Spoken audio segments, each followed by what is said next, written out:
Nous sommes ravis de vous savoir au rendez-vous de l'actualité sur Canal 3 Bénin. Voici le sommaire. En politique, responsable et simple militant du Parti Bloc républicain était en congrès extraordinaire ce matin à Cotonou. Une rencontre qui a permis de revisiter les tests fondamentaux qui régissent cette formation politique, tout comme l'élargissement des membres du bureau politique. Dans cette édition, Teddy Goudalo nous fera le point de ce congrès du parti au cheval blanc cabré. Nous parlerons ensuite du concours de recrutement des auditeurs à l'Inspection générale des finances.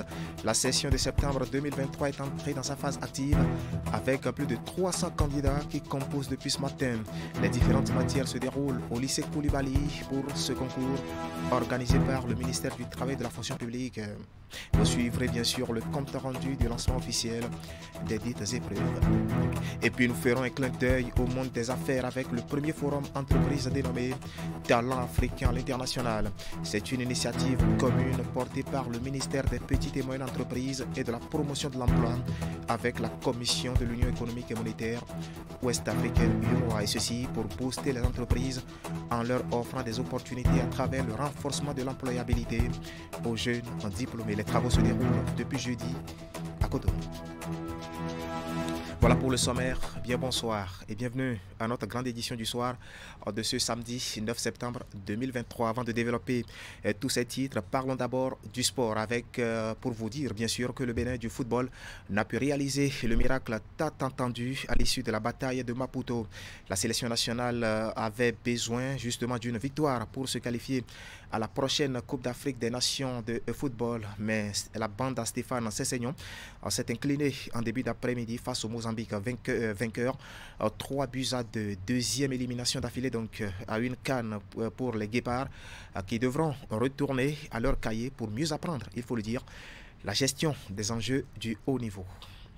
Du sport à la politique, nous allons franchir le pas pour vous informer que les membres, sinon les responsables et simples militants du parti Bloc républicain étaient en congrès extraordinaire ce samedi matin à Cotonou. Une rencontre qui a permis de revisiter les tests fondamentaux qui régissent cette formation politique. Il y a eu aussi l'élargissement des membres du bureau politique et ce qu'il faut déjà retenir, c'est qu'en lieu et place du secrétaire général national, on parle désormais de président du parti post-Kokuip, Ablé Biochane, Teddy Goudalo. La relecture des tests fondamentaux et l'élection d'un nouveau bureau politique sont les principales activités ayant meublé ce congrès extraordinaire du parti Bloc républicain. Venus de tous les départements du Bénin, les militants sont unanimes sur l'importance de la remobilisation de cette formation politique. Camarades militantes et militants, j'ai l'insigne honneur de vous annoncer qu'au terme des travaux du congrès ordinaire, notre parti s'est doté d'une structure opérationnelle au sein du bureau exécutif national. Désormais, notre parti est dirigé non pas par un secrétaire général, mais par un président du parti que je vous dis avec vous. C'est un motif d'assurance que notre parti aborde une nouvelle saison politique. Et je suis heureux et fier de ce que chacun de nous a pu accomplir au cours des semaines passées. Fier pour notre engagement politique à tous, fier pour le sens de responsabilité et fier pour le nouvel élan que nous prenons ensemble ce jour, samedi 9 septembre 2023.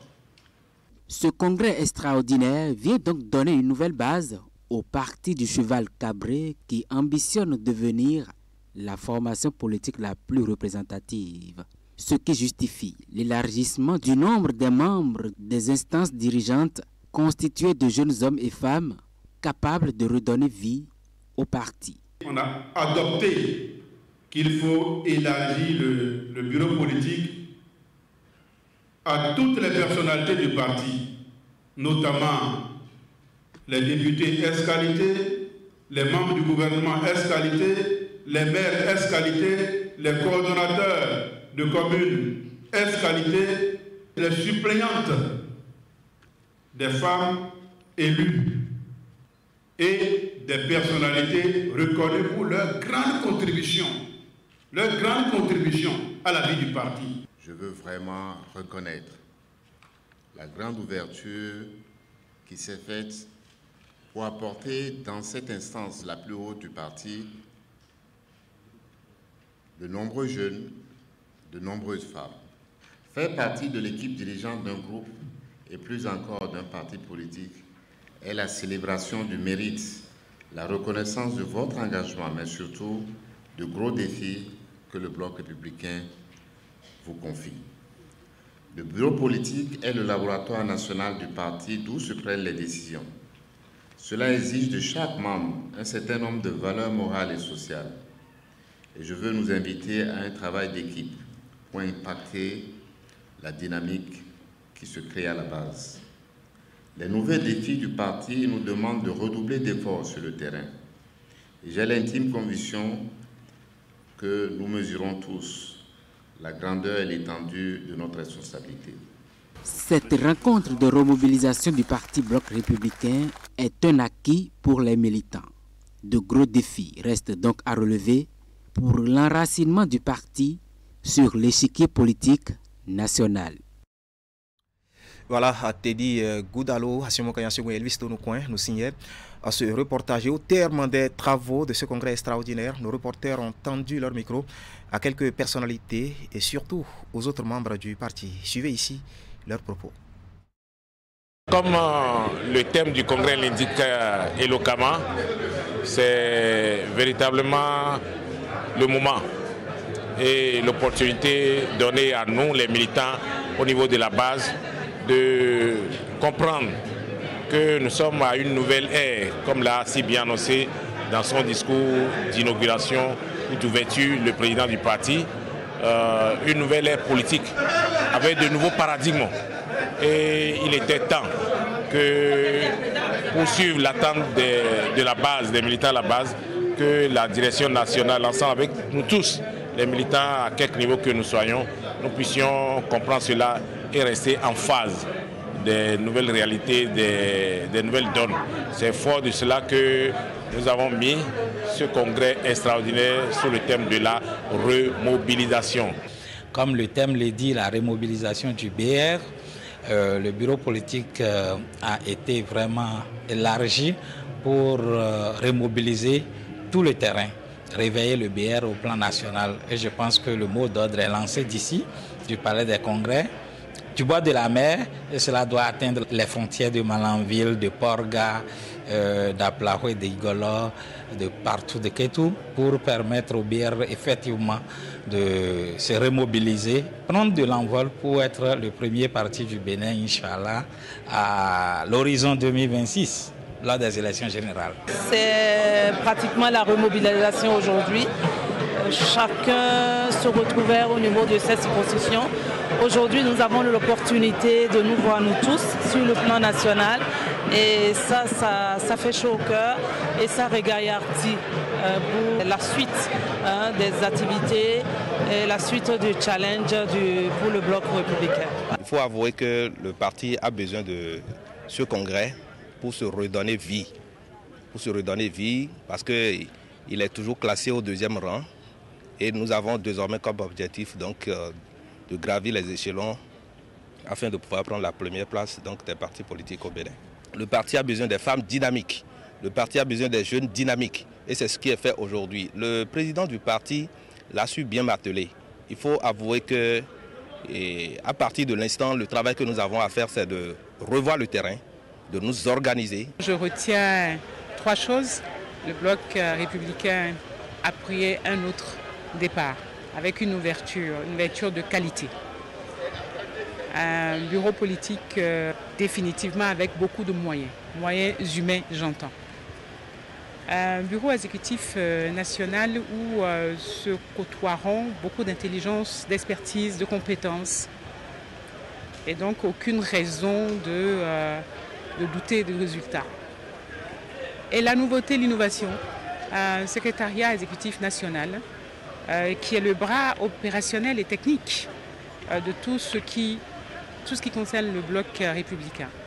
Pour emprunter un anglicisme, ce secrétariat exécutif national sera installé dans un full-time job aux côtés et des militants du Bloc républicain et des sympathisants du Bloc républicain et toujours chevillé au corps les objectifs que le Bloc républicain se fixe.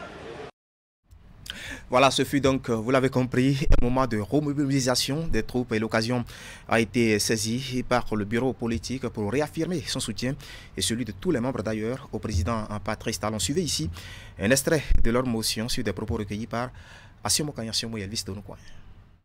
Considérant la détermination du gouvernement sous le leadership éclairé de son chef, M.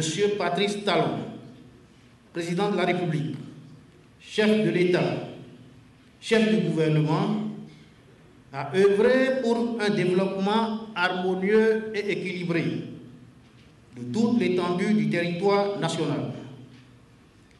Considérant la ferme détermination du président de la République, chef de l'État, chef du gouvernement, M. Patrice Talon, a assuré le rayonnement diplomatique du Bénin, la diversification de ses partenariats bilatéraux et multilatéraux et le renforcement des liens d'amitié et de coopération avec les autres États et institutions internationales. Réaffirmons notre soutien sans faille à M. Patrice Talon, président de la République, et à son gouvernement. Saluons la volonté toujours accrue du gouvernement pour la mise en œuvre méthodique et réussie du programme d'action du gouvernement 2021-2026. Exprimons notre indéfectible attachement aux courageuses et nobles réformes opérées à la tête du pays et qui n'ont épargné aucun secteur depuis 2016. Voilà, motion lue par Hervé Réromain à l'issue, bien sûr, de ce congrès extraordinaire du parti au cheval blanc Cabré. Sur tout un autre plan, un jeune homme nommé Martin Hunga est au cœur d'une grosse polémique à Révier. Là, nous sommes dans la commune d'Abo-Mekalavi, âgé de 18 ans. Il aurait été abattu par la police, les éléments de la police républicaine dans la nuit du lundi 4 septembre 2023. Un flou entoure donc sa disparition puisque la police indexée n'est pour le moment pas disposée à éclairer l'opinion publique sur cette affaire. Les parents de la victime, eux, exigent la lumière, exigent surtout que la lumière soit faite autour de ce dossier qui suscite, il faut le dire, indignation au sein des populations de Révier. Voici, et pour l'instant, ce que nous pouvons comprendre des circonstances de ce qui est arrivé, ce que nous appelons justement la tragédie. C'est une enquête réalisée par Idrissou Boukari et Henri Ganti. Tristesse et consternation dans cette maison située quelque part à Révier, dans la commune d'Abo-Mekalavi. Petits comme grands, même les animaux de compagnie sont affectés par la tragique nouvelle. Martin Hunga serait porté disparu depuis quelques jours et pour certains, les plus pessimistes sans doute, le jeune soudeur de 18 ans aurait été abattu par les éléments de la police républicaine. Son oncle et sa maman, sous le choc, ne s'en reviennent toujours pas.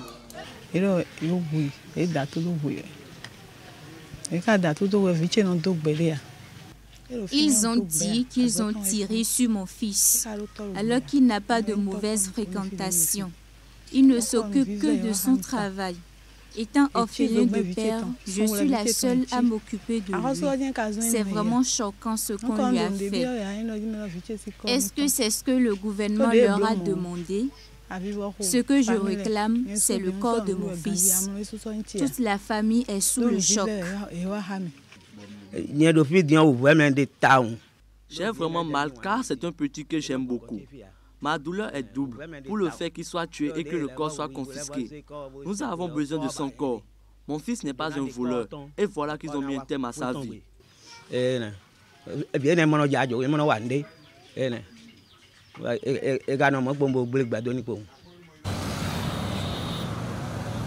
Tout serait parti d'une interpellation de Martin et son frère par les agents de la police républicaine le lundi 4 septembre 2023.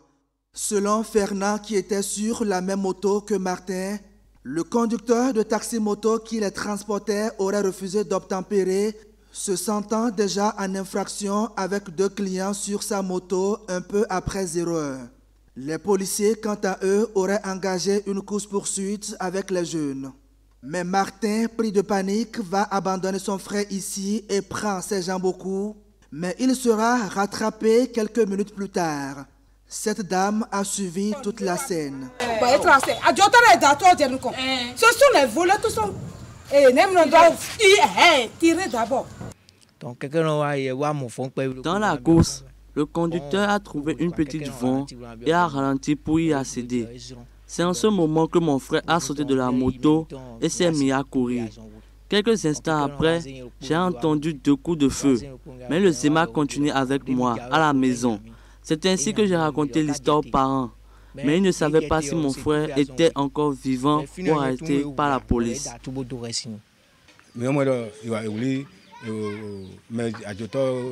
Nous apprenons souvent qu'on arrête les voleurs et les conduit au commissariat, mais les abattre de cette façon, c'est vraiment triste. Au lendemain de la tragédie, le chef village de Sogan, Hevier, où le jeune aurait été abattu, dit n'avoir été informé que sur les réseaux sociaux. Avec ses collègues, ils entament une démarche d'apaisement des parents et proches du jeune, dont les contours de la disparition restent flous. Nous sommes 9 chefs village à Hevier. On s'est réunis, nous avons même conseil d'arrondissement, on a boycotté. Compte tenu de ce que dit la population, on a boycotté, nous sommes allés rendre visite à la famille éplorée. Malgré cette démarche, les commentaires sur les réseaux sociaux accusent le chef village et la police. L'homme aurait été contacté par le duo policier en question pour s'assurer qu'il n'a aucun lien avec Martin. Mais sa réponse au policier aurait été fatale pour le jeune. Et une dame de la maison m'a indexé pour dire que le commissaire m'a appelé, que l'enfant était dans l'agonie et que le commissaire m'a appelé pour dire que CV vient. Le petit me disait qu'il me connaît. Moi, j'ai dit au commissaire de l'abattre. Alors, je ne sais pas là où la situation, là où on a abattu l'enfant dans mon village. Je suis allé déjà porter plainte contre elle pour diffamation à ma personne. Puisque j'ai des gens à l'étranger qui ont commencé par m'appeler pour dire que CV. Qu'est-ce qui ne va pas? Martin Hunga est l'aîné de sa maman, aujourd'hui en détresse. Le jeune de 18 ans a fini sa formation de soudeur et se prépare pour obtenir son diplôme. Ses parents inconsolables réclament justice et surtout le corps de leur enfant au fin de faire leur deuil comme le recommandent les rites de la famille. Le commissaire de Hevier, quant à lui, dit ne pas être en mesure de se prononcer sur cette affaire si ce n'est sur autorisation de sa hiérarchie. Alors, qui a réellement abattu Martin Hunga et pourquoi? Des questions auxquelles les juridictions compétentes sont appelées à répondre.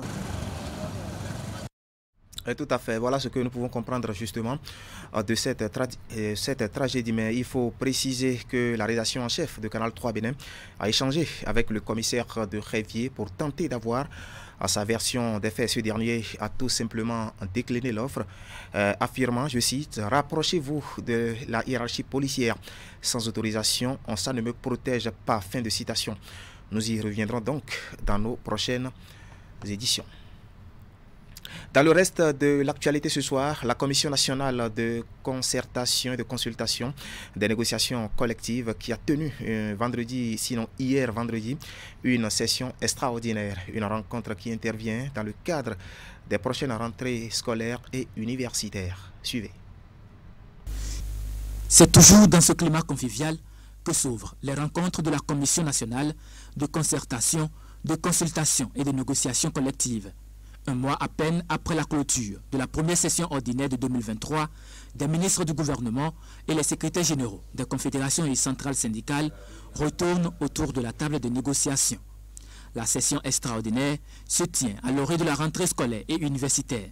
Mesdames, Messieurs, notre session de ce jour participe de l'engagement du gouvernement à rendre plus efficace et plus performant notre système éducatif national. Et ceci par, bien sûr, d'une bonne rentrée et d'une rentrée apaisée. À l'ordre du jour de cette rencontre, les diligences effectuées par le gouvernement dans le cadre de la préparation de la prochaine année scolaire et académique. Les ministres de l'Éducation nationale ont tous présenté les activités menées dans leurs départements respectifs. Au niveau de chacun de ces ministères, la préparation est bien avancée, aussi bien pour la mise en place des moyens, les affectations des enseignants, que pour les dispositions concernant les subventions qui doivent être accordées aux différents établissements d'enseignement. Mais au-delà de toutes les actions du gouvernement, il y a la question des aspirants au métier d'enseignant qui préoccupe davantage les secrétaires généraux des confédérations et centrales syndicales. Sur le sujet, l'État reconduit la mesure spécifique prise l'année dernière pour faciliter la reprise. Je pense que certaines mesures spécifiques ont été prises. Je veux rappeler notamment pour ce qui concerne les AME, l'avance exceptionnelle d'un mois de salaire qui a été accordé par le gouvernement l'année dernière et qui est renouvelée cette année encore pour leur permettre donc d'aborder la rentrée sans difficulté majeure. Après environ 3 heures de discussion, les partenaires sociaux restent encore sur leur soif. La situation des aspirants au métier d'enseignant reste leur plus grande inquiétude. Mais lorsqu'on regarde ce qui a été exposé comme préparation de la rentrée, le premier constat qu'on doit faire, c'est que le gouvernement n'a pas tenu sa promesse par rapport au reversement, au recrutement des enseignants, surtout au reversement des aspirants au métier d'enseignant. Il y a également d'autres doléances liées aux primes formulées par les secrétaires généraux des confédérations et centrales syndicales. Mais en attendant, cette session extraordinaire pose les bases du consensus autour des meilleures conditions possibles pour une année scolaire et académique apaisée. Tout à fait. Je vous le disais en titre, le concours de recrutement de 15 auditeurs à l'inspection générale des finances session de septembre 2023 entre dans sa phase active. Plus de 300 candidats composent depuis ce matin dans différentes matières au lycée Koulibaly à Cotonou. Ce concours, il faut le dire, est organisé par le ministère du Travail et de la fonction publique. Suivez ici la cérémonie de lancement officiel des épreuves. Plus de 300 candidats planchent ce matin au lycée Koulibaly de Cotonou dans le cadre du concours du recrutement de 15 auditeurs au profit de l'inspection générale des finances. Sur 2 jours, ils auront composé dans 4 matières, culture générale, finances publiques, comptabilité générale et une épreuve optionnelle. Il y a eu vraiment de candidatures que nous avons reçues. Environ 384 candidats qui sont retenus pour participer à ce concours ce matin. Sur ces candidats, il faut dire que le concours est ouvert à 2 catégories de personnes. Des candidats externes, des candidats internes. Ce que nous appelons candidats internes, c'est ceux qui sont fonctionnaires. Ils sont 83. Et puis parmi les 83, il y a 2 femmes. Maintenant, sur le reste, les candidats externes, qui sont 298, il y a 69 femmes. Et parmi ce nombre-là, il y a 3 handicapés, dont une femme. Le but visé à travers ce concours est de renforcer l'effectif des auditeurs afin d'assurer un contrôle plus efficace des finances publiques. Face à la mise en œuvre des réformes des finances publiques aujourd'hui, il y a un besoin de plus en plus croissant d'audits qui se manifestent. Or, les agents qui sont là actuellement ne sont pas en nombre suffisant pour faire face à ces réalités. Après le concours, les 15 lauréats vont intégrer le centre de formation du ministère de l'économie et des finances pour être outillés pendant une année. Voilà, le Bénin, à l'instar de plusieurs autres pays dans le monde, a célébré hier vendredi la journée internationale de l'alphabétisation. Le thème retenu cette année est promouvoir l'alphabétisation pour un monde en transition, bâtir les fondements de société durable et pacifique. Et à l'occasion, bien sûr, de cette 58e édition de cette célébration, eh bien, le ministre des Enseignements secondaires, techniques et de la formation professionnelle, Yves Kouarou-Tchabi, s'est adressé à la population béninoise. Écoutez ici un extrait de son message. Cette journée est commémorée dans notre pays, le Bénin, à l'instar de toutes les nations du monde entier, pour captiver l'attention de la communauté internationale en général et des populations béninoises en particulier sur l'institutionnalisation de l'environnement lettré, gage de développement de l'alphabétisation et de la promotion de nos langues nationales. L'accès à l'éducation est un droit fondamental qui renforce la liberté individuelle et collective, et particulièrement celle de la gente féminine, souvent victime de la ségrégation au plan instructif. L'alphabétisation, au-delà de son importance inhérente en tant qu'élément du droit à l'éducation, permet à l'individu de s'émanciper et d'améliorer ses conditions de vie. Elle lui procure plus de capacité à choisir un type de vie sécurisé et durable. Elle permet à l'individu de communiquer et d'interagir efficacement avec le monde dans une vision de développement durable. Panella, en 2008, soutient qu'il urge la mise en place d'une alphabétisation numérique, ce qui permettra non seulement d'éviter la fracture numérique et intergénérationnelle, tant familiale que scolaire et sociale, mais aussi de promouvoir l'inclusion sociale.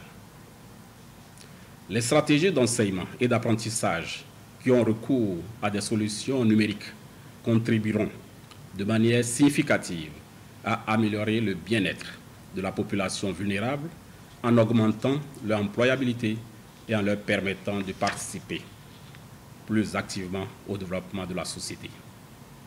Ainsi, cette journée est une occasion d'examiner et de faire le point sur les approches d'alphabétisation pouvant contribuer à bâtir un fondement solide pour l'épanouissement de l'homme en mettant en avant les interactions entre l'alphabétisation et les compétences numériques basées sur la technologie inclusive dont ont besoin les jeunes et les adultes non alphabétisés. Aussi, cette journée permettra-t-elle de réinventer l'avenir de l'enseignement et de l'apprentissage arrimé à l'alphabétisation dans le contexte d'un monde en transition, de réfléchir et de discuter de la conception des pédagogies liées aux enseignements-apprentissages, d'examiner les pratiques enseignantes, le rôle des éducateurs, les systèmes de gouvernance et les mesures efficaces susceptibles de soutenir l'apprentissage tout en visant l'atteinte des ODD et particulièrement de l'ODD 4. Chers compatriotes, mesdames et messieurs, je voudrais saisir l'occasion pour féliciter tous les acteurs, à tous les niveaux, qui ne cessent de consentir des efforts et des sacrifices pour alphabétiser nos compatriotes à travers les langues nationales. Aussi, je voudrais adresser mes remerciements à tous les partenaires bilatéraux et multilatéraux, particulièrement la coopération suisse, qui, grâce à un financement spécial, a favorisé l'extension du programme de gestion décentralisée de l'alphabétisation qui concernait uniquement les communes de l'Alibori et du Borgou à toutes celles de la Takora et de la Donga. Voilà, c'était Yves Kouarou-Tchabi, ministre des Enseignements secondaires, techniques et de la formation professionnelle. À présent, un clin d'œil au monde des affaires avec le premier forum entreprise dénommé Talent Africain International. C'est une initiative commune portée par le ministère des Petites et Moyennes Entreprises et de la promotion de l'emploi avec bien sûr la commission de l'Union économique et monétaire ouest-africaine, UEMOA, et ceci pour booster les entreprises en leur offrant des opportunités à travers le renforcement de l'employabilité aux jeunes en diplômés. Les travaux se déroulent depuis jeudi dernier à Cotonou. Suivez ici le compte rendu de la cérémonie d'ouverture. À ce premier forum entreprise Talent africain à l'international TAI prennent part plus de 100 participants, notamment des entreprises, des jeunes béninois et des partenaires. Le projet Talent africain à l'international dont la phase pilote court de 2022 à 2024, est un dispositif de volontariat international en entreprise sur 12 mois renouvelable une fois.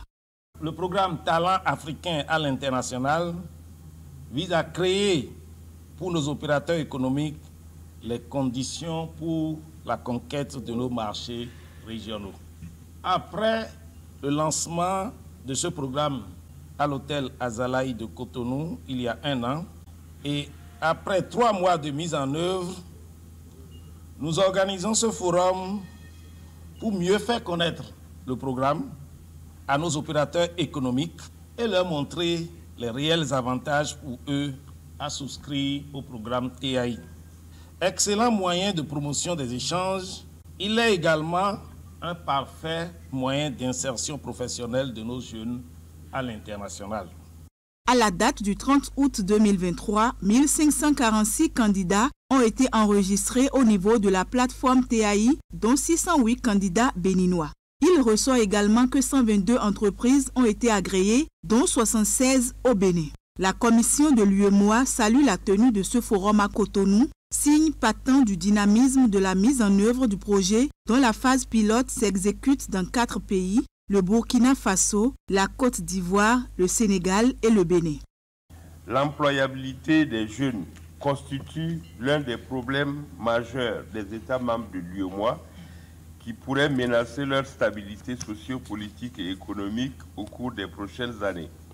Ces chiffres traduisent à n'en point douter l'intérêt des jeunes pour le dispositif et son attractivité pour les entreprises. Le projet TAI bénéficie entre autres du soutien du ministère de l'Europe et des Affaires étrangères de France, de Business France, de l'Agence française de développement et du réseau des organismes de promotion du commerce ROPC de l'UEMOA. L'État béninois, à travers le ministère des Petites et Moyennes Entreprises et de la promotion de l'emploi, contribue au financement des missions de jeunes TAI. L'initiative TAI, les entreprises béninoises commencent de plus en plus à se l'approprier, à se manifester. L'engouement au niveau des jeunes demandeurs est manifeste. Je suis venu leur dire que nous souhaitons qu'ils se manifestent avec plus d'entrain, plus d'enthousiasme. Je suis venu leur dire que le ministère dont j'ai la charge a, au nom du gouvernement, mobilisé toutes les ressources de contrepartie. Nous avons les ressources pour payer tous les talents que vous voudrez bien mettre en mission. 2 panels de discussion sont prévus sur le dispositif TAI de l'UEMOA au cours de la journée. Par ailleurs, depuis le 17 mai 2023, 6 jeunes volontaires TAI béninois ont démarré leur mission au Burkina Faso, en Côte d'Ivoire et au Sénégal pour le compte de 4 entreprises béninoises. Ce premier forum sera l'occasion pour le Bénin de lancer le départ de la seconde vague de TAI avec la signature de conventions tripartites ANPE, CESAG et entreprises. Voilà un reportage signé Ouliat Sanoussi et Eder Hunkbevier. Pour mettre un terme à cette édition, la rentrée artistique qui a démarré jeudi dernier à l'Institut français à Cotonou. Elle a débuté par un vernissage des œuvres de l'artiste plasticienne ainsi qu'à Dacil Vieira. Et à l'ouverture, le public était invité à découvrir bien sûr les œuvres de l'artiste et sa vision sur l'univers des hommes. Le ministre du Tourisme, de la Culture et des Arts y était aussi. Suivez. Dans la salle d'exposition de l'Institut français de Cotonou ce jeudi 7 septembre, un public passionné de l'art découvre les œuvres de l'artiste plasticienne Sika Da Silveira. Dans ce public, le ministre du Tourisme, de la Culture et des Arts et le représentant résident de la CEDEAO au Bénin. Dans sa singularité, l'artiste a travaillé sur le thème Monzonla, qui signifie pèlerin en éveil. Avec son talent et son inspiration, l'artiste émergente fait une incursion dans l'environnement, la nature et la place de l'homme dans l'univers. Bon, on prend les œuvres derrière moi, par exemple, c'est une série, vous allez voir, c'est toute une famille. C'est l'Homo cosmique. Homo cosmique, vous savez que l'espèce humaine est dans un processus d'évolution normale. Il y a eu le Homo erectus. Là, aujourd'hui, on est à l'Homo sapiens. On est censé évoluer. Donc, j'ai pris la liberté de traduire donc, à travers ces œuvres la prochaine évolution de l'espèce humaine qui sera une espèce plus ancrée dans une conscience cosmique, donc d'où l'homo cosmique.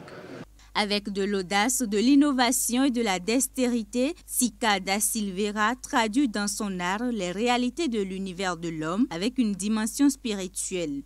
C'est avec grande satisfaction que Jean-Michel Abimbola, ministre du Tourisme, de la Culture et des Arts, découvre les œuvres de l'artiste plasticienne et apporte son soutien au nom du gouvernement. Et je voudrais ici, par ma présence, lui dire que évidemment le gouvernement l'encourage et lui dire que nous serons toujours avec les artistes qui révèlent leur talent, mais également qui révèlent notre pays. En la matière, le gouvernement se montrera toujours autant que de possible exemplaire pour accompagner les nôtres. Et c'est l'occasion une fois encore, même si on l'a dit plus d'une fois, vous savez qu'en 2024, pour la première fois de l'histoire du Bénin, nous serons à la Biennale de Venise. Donc c'est un moment fort dans l'histoire artistique, culturelle de notre pays, le Bénin. Donc c'est un exemple illustratif de la volonté et de l'accompagnement du gouvernement de notre pays à l'endroit des créateurs d'œuvres de l'esprit. De l'artisanat à l'art, Sika da Silveira prend sa place dans le domaine qui la passionne et la fascine. Ce vernissage marque la rentrée artistique à l'Institut français de Cotonou. L'exposition de Sika da Silveira ouvre le bal d'une série d'œuvres d'art qui s'étend jusqu'au 30 septembre 2023. Voilà, on était à l'Institut français de Cotonou pour la rentrée artistique. Et c'est l'essentiel à retenir quant à l'actualité sur Canal 3 Bénin, toute l'équipe technique et celle de la rédaction qui m'accompagne. Vous remercie de nous avoir suivis. Bonne suite de week-end à toutes et à tous et surtout, bonne soirée en compagnie de nos programmes.